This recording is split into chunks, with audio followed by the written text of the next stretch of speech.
we had to go back to our 75-year-old Swami. So during the session, the Swami says, oh my God, I didn't realize that my heart, my physical heart, my chest feels like it's blocked. And there's this emotion, and the emotion's related to my neck and back pain. And this is in the area of my gallbladder and liver. And he said gallbladder and liver because he knows Chinese medicine is, they associate in Chinese, in medicine, acupuncture, etc., they associate certain emotions with different meridians. So with the liver, it's anger. In gallbladder, or kidneys, it's fear, or lungs, it's sadness. Now, many times they're correlated, many times they're not. You know, it's not a golden rule. But here he is, he's feeling, he says, oh my God, I could feel it. It's the anger. It's that suppressed. He feels it. Not only does he feel it, he feels for the first time in 30 years the abnormal pathway, right? We call it, in neurology, we call it an aberrant pathway, meaning a pathway that has gone wrong, right? So, and it's releasing, right? And so that release, the back pain, the neck pain, do we incorporate physical movements? Do we incorporate different exercises? Yes, but not in a different way. As opposed to you may be doing Pilates or exercise.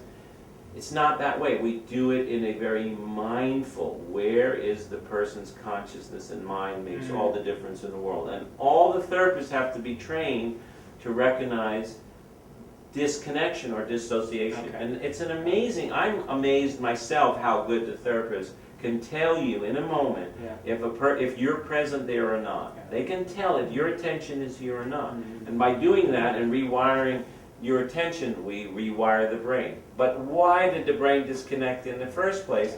That brings us back to the ACE study, and that brings us back to affect Alan Shore's great body of work, affect dysregulation and disorders of self, seeing that maybe this early stressful experience shuts down the part of the brain which we consider maybe the more healing brain, the right brain, the sensing brain, the feeling brain, right, the creative brain, and puts us more into survival brain, left brain, right? And what happens is it makes us more vulnerable to stress and disease later on. Shore was way ahead of the ACE study, and others like him noticing, wait a minute, something's going on here, and then you see this disease states. So you're saying, well, how could, you know, say lung disease go up more, or how could depression go up, or how could cancer and heart disease? To see that chronic disease is related to our early experience, you know, I mean, that's blowing everybody's mind. Like, how could heart disease be related to? So, but what you see is, which I'm driving at, is that there's a disconnect between the brain and the body. So when you get the disconnect, you can't tell what's good for you, you can't tell what's bad for you. So if you put food in, if you have a normal connection, and you reach the point of satiation, meaning that you're full, you have all kinds of neural pathways and chemicals and leptin and ghrelin and CPK and many other, ghrelin, and many other different types of pathways that go back and say stop eating. If that gets disconnected, not only do you not stop eating at time, you actually start eating out of an aberrant emotional pathway, and you find yourself eating when that implicit memory, which I talked about, comes up, which is this feeling of despair or hopelessness or worthlessness. I mean, those are major things. And so you can understand when somebody gets that, they're going to eat, they're going to take drugs, they're going to keep busy, they're going to cause distractions, they're going to do anything. This is a very, very important point in understanding human dynamic.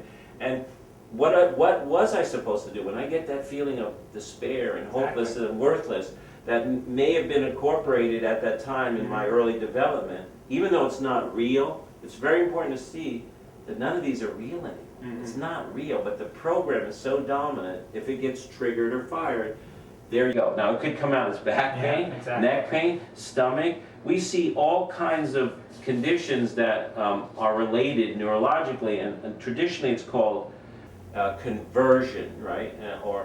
Or hysterical conversion, or conversion, where it's an amazing thing. Trauma will later be activated and mimic all kinds of neurological things. I'm talking about incredible skin lesions, or stroke, or paralysis, or sciatica, or migraines. And through the years, we collected a certain amount of these patients to show as an example, because they were all misdiagnosed when they came to the hospital. As, you know, well, you have a cerebral vascular accident, you have asthma, you have irritable bowel syndrome, you have acute sciatica, you have a seizure. I mean, we would literally see people who would go to seizure. And in medicine, they recognize it as a non-epileptic seizure, finally. But in fact, again, it's this abnormal pattern in the brain that happens. But remember, it's like, it sounds bad, but the great, incredible, credible news is I really believe that we have many of the tools that we need to take that away. So back to our yogi, so he gets up and he's like, he's got tears in his eye, he's so blissed, and he says, you know, I used to come here with Maria, but I never came in. And I realized, you know what, I wasn't ready. And now I'm ready. And in all those years of everything I did, and I've been a teacher, I never had the experience I just had on the table. It's very important to realize that when the stress and trauma comes out, bliss, joy, and happiness comes in. I repeat, when this trauma comes out, bliss, joy, and painless existence comes in, right? And people don't know that. So it's a big thing in a lot of, you know, mental health, and even in such successful therapies like somatic experience or Pat Ogden. These are wonderful therapies, sensory motor psychotherapy.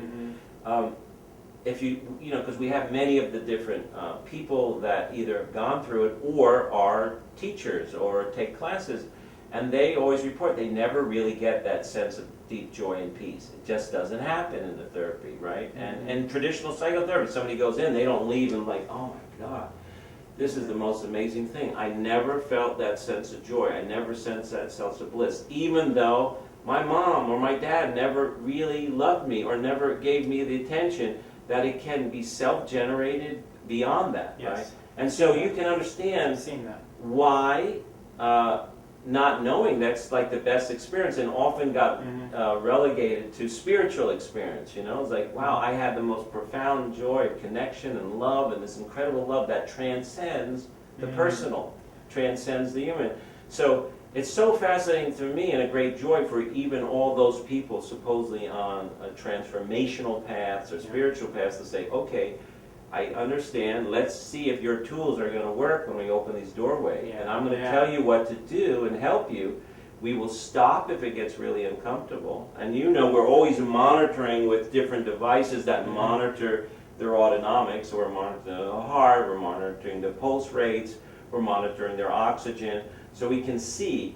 But the ideal thing at the end is to create what we call a very super conscious deep state of peace, which, as we can tell, has a lot to do with more what we call vagal control of the autonomic. So you have two components of the autonomic, which is the arousal phase, that anything that expends energy is sympathetic, and anything that conserves energy and is based on repair is more parasympathetic. And vagal. Vagal is cranial nerve 10, largest nerve in the body, but these two are always working together. So this, just like in bones, people think that bones are static, that they're always the same, but in essence, the bones are constantly being built and broken down. They're built and they're broken down. There's osteoblasts that build bone and osteoclasts that break it down, and in the whole entire body, you're constantly building cells and breaking down cells, right? And energy is being expended and energy is being conserved. But what happens today, especially in 21st century world, it's like this puts money back into the bank, this takes money out. And so essentially it's people are putting $2 in the bank and taking $3 out. So eventually the system is going to collapse.